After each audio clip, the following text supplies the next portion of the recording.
Bismillahirrahmanirrahim. Perkenalkan, nama saya Randy Fadila dari kelas 12 RPL 1. Assalamualaikum warahmatullahi wabarakatuh.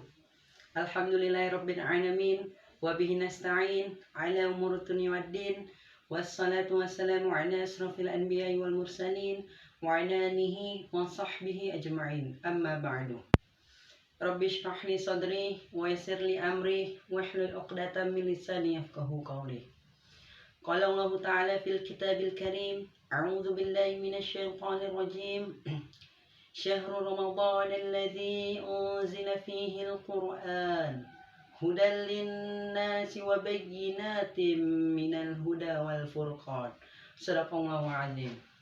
Pertama-tama dan yang paling utama, marilah kita panjatkan puji syukur kehadirat Allah Subhanahu wa taala. Yang mana pada hari ini kita masih diberikan nikmat iman, nikmat Islam, dan nikmat sehat walafiat, sehingga kita masih diberikan kesempatan oleh Allah Subhanahu wa taala untuk bisa beribadah kepadanya di bulan yang penuh keberkahan ini.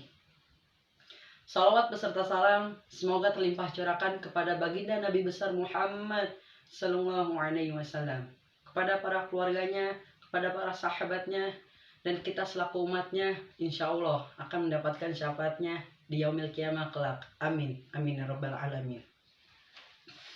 Saudara-saudariku yang insya Allah dirahmati oleh Allah Subhanahu wa taala, izinkan saya di sini untuk menyampaikan kultum Ramadan dengan tema Ramadan bulan Al-Qur'an. Seperti yang kita ketahui bahwasanya Ramadan merupakan bulan yang penuh keberkahan. Bulan yang paling dinanti-nantikan oleh orang-orang yang beriman dan juga oleh kaum muslimin dan muslimat. Selain itu juga Ramadan juga disebut dengan Syahrul Quran, bulannya Al-Quran. Kenapa? Karena pada bulan Ramadan ini Al-Quran itu diturunkan. Sebagaimana firman Allah Subhanahu wa taala dalam surat Al-Baqarah ayat 185 yang bunyinya A'udzu billahi minasyaitonir rajim.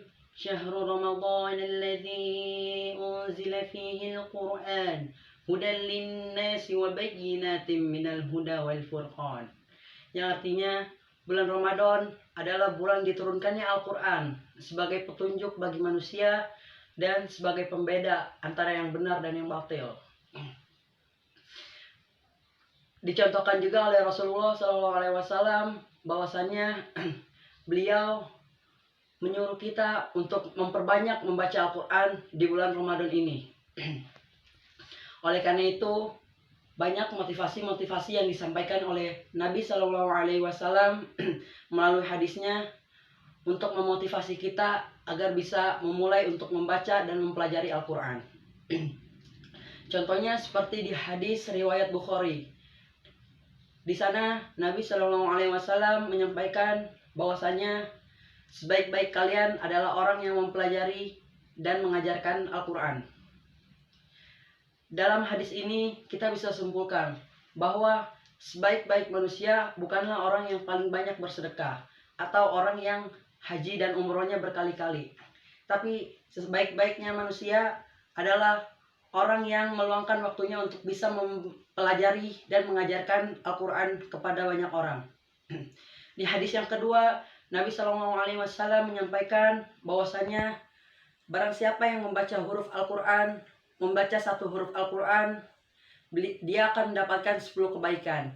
Hebatnya, kata Nabi, saya tidak mengatakan kalau alif lam mim itu satu huruf, tetapi alif satu huruf, lam satu huruf, dan mim satu huruf. Jadi ketika kita membaca alif lam mim, kita sudah mendapatkan 30 kebaikan.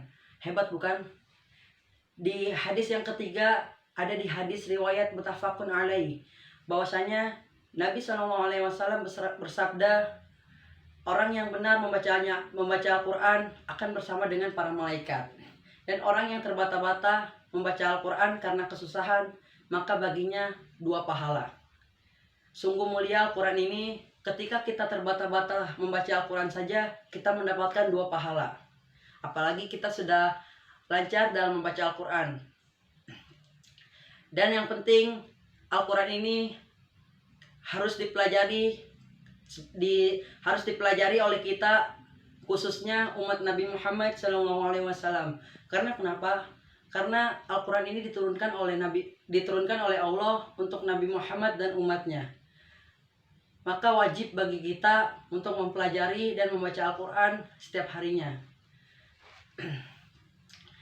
Yang terakhir, saya ingin katakan begini. Ketika semua motivasi yang disampaikan oleh Nabi sudah banyak, kalian perlu motivasi apa lagi agar bisa memulai membaca dan mempelajari Al-Quran?